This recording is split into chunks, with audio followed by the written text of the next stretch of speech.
देखो हम ना हीमोलिटिक एनीमिया पढ़ रहे हैं, तो हीमोलिटिक एनीमिया में जो मैंने क्लासिफिकेशन फर्स्ट लेक्चर में बता रखा है, तो उसमें हेरेडिटरी स्पेरोसाइटोसिस के बारे में मैंने पूरा पढ़ा रखा है। और अब हम जो पढ़ेंगे वो G6PD डिफिशियंसी एनीमिया के बारे में पढ़ेंगे। ठीक, तो G6PD क्या होता है, एक एंजाइम होता है ग्लूकोज 6 फॉस्फेट डिहाइड्रोजिनेज। ठीक, तो ये क्या करेगा, ग्लूकोज का यूज करके एक एंटीऑक्सीडेंट बनाता है ग्लूटाथायोन। तो ग्लूटाथायोन क्या करता है, तुम्हारा सेल इंजरी को रोकेगा। ठीक, तो देखो जैसे मान लो ये तुम्हारी एक ब्लड वेसल्स है। ठीक, ये तुम्हारी ब्लड वेसल्स हो गई, और ब्लड के अंदर क्या होता है, तुम्हारा ब्लड वेसल्स के अंदर क्या होगा, ब्लड होगा। और ब्लड में क्या क्या होता है तुम्हारा, जैसे आरबीसी, डब्ल्यूबीसी, प्लेटलेट्स। तो हम क्योंकि एनीमिया के बारे में पढ़ रहे हैं तो सिर्फ हमने एक आरबीसी के बारे में, ठीक है, पढ़ेंगे। तो आरबीसी को जैसे अपनी एक्टिविटी करने के लिए एनर्जी की जरूरत होती है, तो आरबीसी क्या करेगी तुम्हारी, जैसे ब्लड के अंदर ग्लूकोज होगा, ठीक, तो ग्लूकोज को क्या करेगी, ले लेगी, और इसका यूज करके क्या, एक, ठीक है, एक ये एंजाइम है G6PD। तो ये क्या करता है, जैसे तुमने ग्लाइकोलिसिस पढ़ा होगा, ग्लाइकोलिसिस या क्रेब चक्र, तो देखो वो तो पढ़ाने का वो है नहीं यहाँ पे, लेकिन अगर आपने पढ़ा है इन टर्म के तो पता होगी आपको। तो ये क्या करता है, G6PD क्या करेगा, ग्लूकोज का यूज करके एक ना एंटीऑक्सीडेंट बनाता है ग्लूटाथायोन। और ग्लूटाथायोन तुम्हारा क्या करता है, ग्लूटाथायोन का काम है कि सेल इंजरी को रोकना।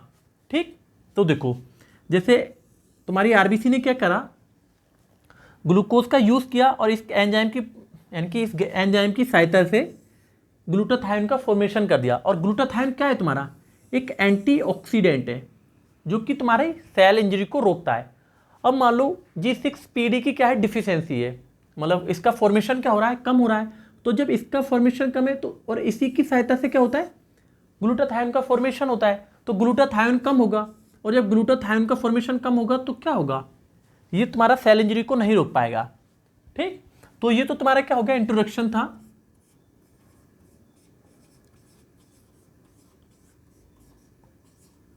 ठीक, अब देखो तुम डेफिनेशन हम कैसे लिखेंगे, यानी कि G6PD डिफिशियंसी एनीमिया की अगर डेफिनेशन लिखने को बोले तो देखो, एक इसे मिटा दो पहले।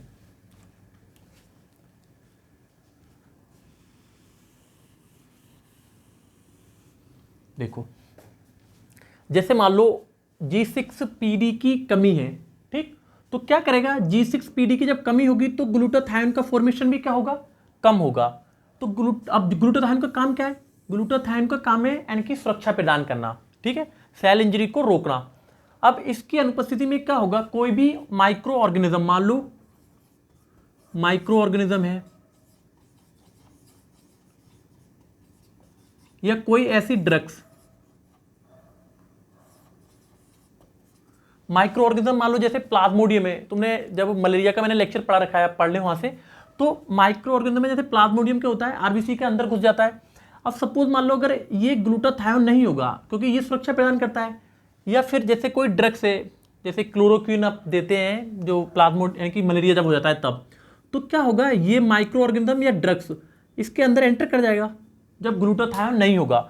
और ग्लूटाथायोन क्या करेगा, जो तुम्हारा हीमोग्लोबिन है, ठीक है, इस हीमोग्लोबिन का करेगा ऑक्सीडेशन कर देगा, ठीक है, और इसके छोटे छोटे पार्टिकल में से तोड़ देगा, जिसको हम क्या बोलते हैं, ग्रेन्यूल्स बोलते हैं। ठीक, और इसकी ग्रेन्यूल्स की जो खोज करी थी एक साइंटिस्ट थे, हिंज, ठीक है, तो इसलिए ना हिंज बॉडी भी बोलते हैं।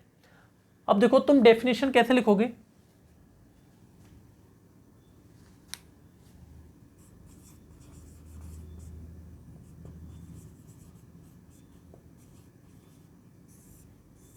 देखो यानी कि किसकी,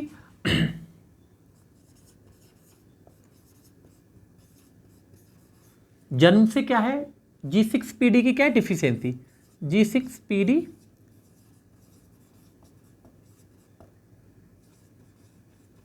और क्या है, जब इसकी कमी है तो क्या होगा, ग्लूटाथायोन का भी फॉर्मेशन कम होगा, तो ग्लूटाथायोन डिफिशियंसी भी हो जाएगी।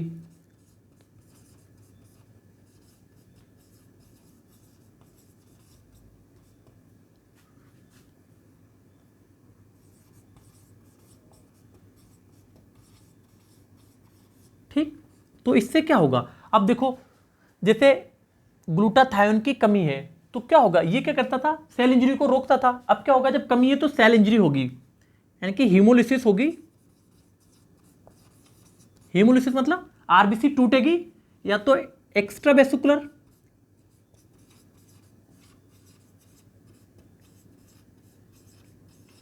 या फिर क्या होगा, एक्स्ट्रा वेस्टिकुलर मतलब वेसल्स के बाहर। सपोज मान लो जैसे तुम्हारी आरबीसी है, जब आरबीसी स्प्लीन से गुजरेगी तो स्प्लीन के अंदर टूटेगी, या फिर क्या होगी, इंट्रावेस्कुलर।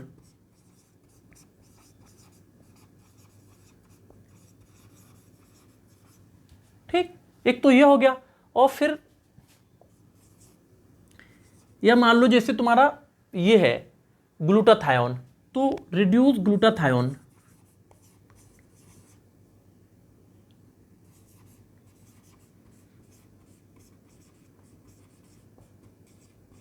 ठीक है।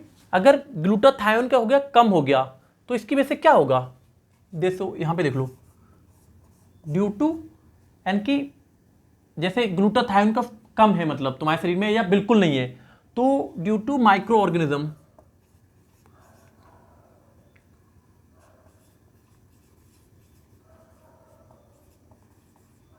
या फिर ड्रग्स के। देखो ये सब मैंने डेफिनेशन सिर्फ यहीं से लिखी है। जैसे ग्लूटाथायोन का कम होगा तो क्या होगा, या तो माइक्रो ऑर्गेनिज्म या ड्रग्स के द्वारा। तो क्या होगा, जो हीमोग्लोबिन है तुम्हारा, ये हीमोग्लोबिन, हीमोग्लोबिन क्या हो जाएगा, ऑक्सीडेशन हो जाएगा।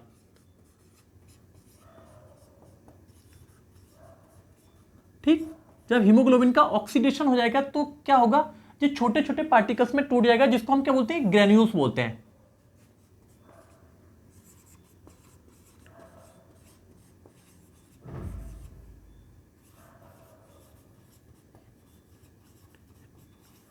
यानी कि प्रेसिपिटेट माने इकट्ठा हो जाना है, यानी कि ग्रेन्यूल्स क्या होंगे, छोटे छोटे ग्रेन्यूल्स क्या होंगे, आरबीसी के नीचे इकट्ठे हो जाएंगे। ठीक है, तो ये हो गया। फिर जिसको हम क्या बोलते हैं, हेंज बॉडी बोलते हैं।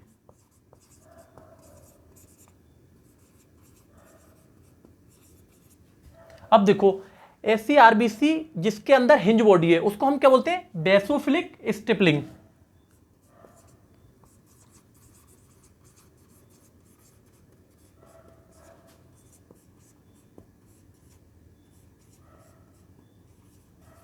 बेसोफिलिक स्टिफलिंग क्या, जैसे अब सपोज मान लो आपने आरबीसी का मतलब एग्जामिनेशन करा रहे हैं, तो क्या होगा, आरबीसी क्या होगी तुम्हें नीले नीले कलर के जैसे छेद से हो रखे हैं आरबीसी के अंदर, छोटे छोटे होल से नीले कलर के, इस तरह की दिखेगी आरबीसी।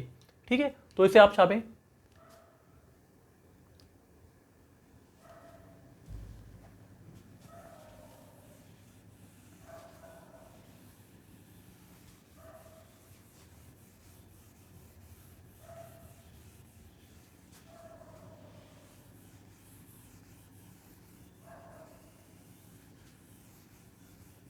ठीक है, अब इसका क्या कारण हो सकता है, यानी कि G6 पीडी डिफिशियंसी का क्या क्या कारण हो सकता है, ये देखो।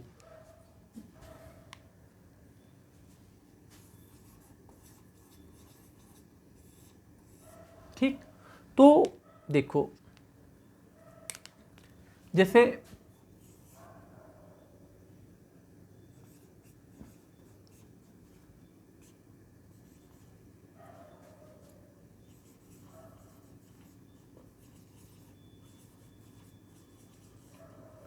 एंटी मलेरियल ड्रग्स, आप जब एंटी मलेरियल ड्रग्स आप पढ़ते हैं तो एंटी मलेरियल ड्रग्स क्या होती है, प्लाज्मोडियम तुम्हारा आरबीसी के अंदर रहता है, तो आरबीसी के अंदर घुस के उसे मारती हैं। जैसे कुछ ड्रग्स होती है, जैसे सपोज मान लो क्लोरोक्विन है, ठीक, अगर आप इसे यूज करेंगे और अगर G6 पीडी डिफिशियंसी का कोई भी पेशेंट है तो क्या होगा, आरबीसी और तेजी से टूटेगी। और जैसे मान लो सल्फोनामाइड है, यानी कि सल्फर ड्रग्स होती हैं ये, या फिर डोफ्सोन है, या फिर नाइट्रोफेनिटोइन।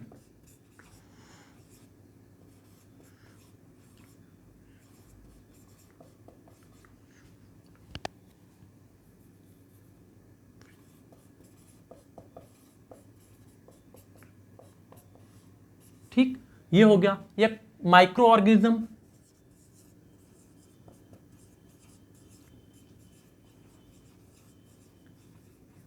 जैसे प्लाज्मोडियम,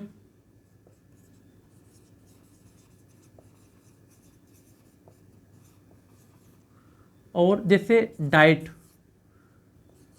डाइट मतलब जैसे कुछ चीज़ें होती है, जैसे फेबाबीन है। फेबाबीन क्या होता है? बाखला, यानी कि जो देहाती लोग होंगे उन्हें पता होती है बाखला क्या होता है, ठीक। तो अगर फेबाबीन अगर आप यूज़ कर रहे हैं और अगर G6 पीडी डिफिशिएंसी एनीमिया का कोई भी पेशेंट है, ठीक है, तब भी तुम्हें मतलब बहुत तेज़ी से आरबीटी टूटती है या फिर एसिडोसिस हो रखी है, ठीक। देखो ये कंडीशन कब है? जैसे मान लो ये क्या होती है, तुम्हारी जो G6 पीडी डिफिशिएंसी एनीमिया जो है वो तुम्हारा सेक्स क्रोमोसोम होता है, एक्स क्रोमोसोम की वजह से होता है। देखो यहाँ देखो, जैसे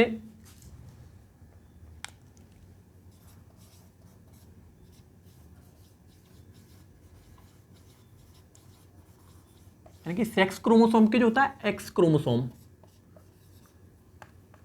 सेक्स क्रोमोसोम एक्स और वाई होते हैं। तो जो एक्स क्रोमोसोम होता है, ठीक है, अगर इसके जीन में परिवर्तन हो जाता है तो क्या होता है, जो तुम्हारा एंजाइम होता है G6PD, इसका फॉर्मेशन नहीं होता, ठीक है। इसका जब फॉर्मेशन नहीं होगा और फिर तो आपने ये यूज किया तो आपको एनीमिया बहुत तेजी से होता है। देखो अगर ऐसे कंडीशन, अगर ये नहीं है, मान लो G6PD डिफिशिएंसी है किसी भी पेशेंट के, मतलब कोई व्यक्ति है, लेकिन आपने अगर ये यूज करा यानी कि एंटी मलेरियल ड्रग्स की, तो आरबीसी क्या होगी? देखो नॉर्मल कंडीशन में तो इतना नहीं टूटती, लेकिन अगर ये आपने यूज करोगे तो बहुत तेजी से टूट जाती है, ठीक है। तो ये काज हो गया इसका। छापू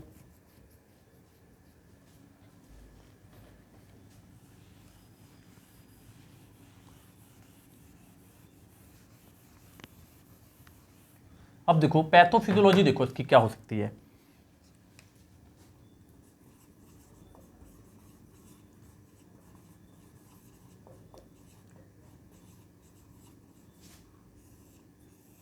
जैसे देखो मान लो ये तुम्हारा क्या है,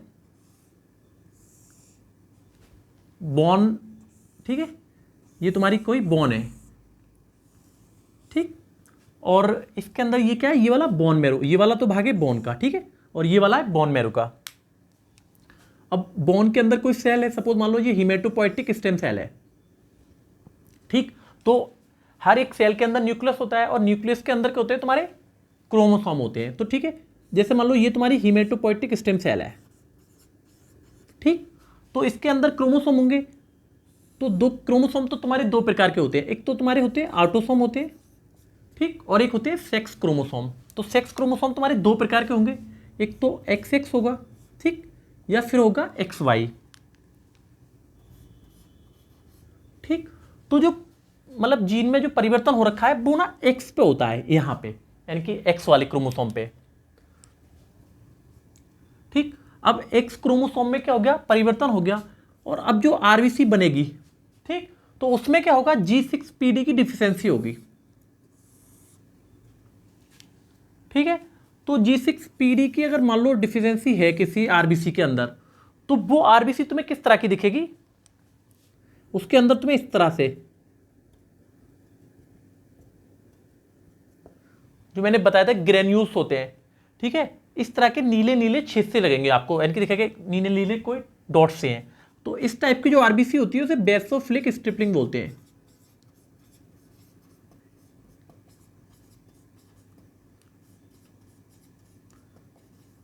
ठीक है, बेसोफिलिक स्ट्रिपलिंग। अब ये क्या होगी आरबीसी, मान लो, क्योंकि अब ये टूट जाएगी सब स्प्लीन में जाके, ठीक है। तो इस टूटने के लिए क्या बोलते हैं हम, हीमोलिसिस बोलते हैं आरबीसी टूटने को, ठीक। अब आरबीसी जब टूटती है तो उसके दो भाग, ये तो मैंने बता रखा है, जैसे दो भाग होते हैं, एक तो हीम बनेगा प्लस ग्लोबिन बनेगा, ठीक है। अब मान लो जैसे आरबीसी बहुत तेजी से टूट रही है, जब सपोज मान लो आपने ड्रग्स यूज कर ली, क्लोरोक्विन, तो क्या होगा, पहले से G6PD डिफिशियंसी एनीमिया की कमी है जिससे ग्लूटाथायोन नहीं बनना, फिर क्या होगा, इसका प्रोटेक्शन तो खत्म हो रखा है, तो बहुत तेजी से जब आरबीसी टूटेगी,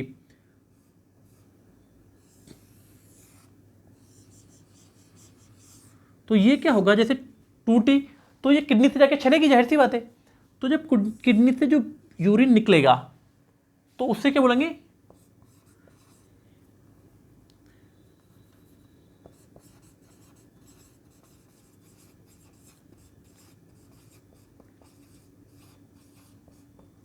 हीमोग्लोबिन यूरिया। अब देखो यानी कि बहुत तेजी से आरबीसी टूटेगी, और जब बहुत तेजी से आरबीसी टूटेगी तो वो उसका फिल्टर होगा। मतलब जैसे देखो किडनी क्या करती है, फिल्टर का काम करती है। और जब ये हीमोग्लोबिन युक्त जब यूरिन पास हो गया यहाँ से, तो इसको क्या बोलते हैं, हीमोग्लोबिन यूरिया, इस यूरिन के लिए। अब इससे क्या हो सकता है, तुम्हारी किडनी डैमेज हो सकती है।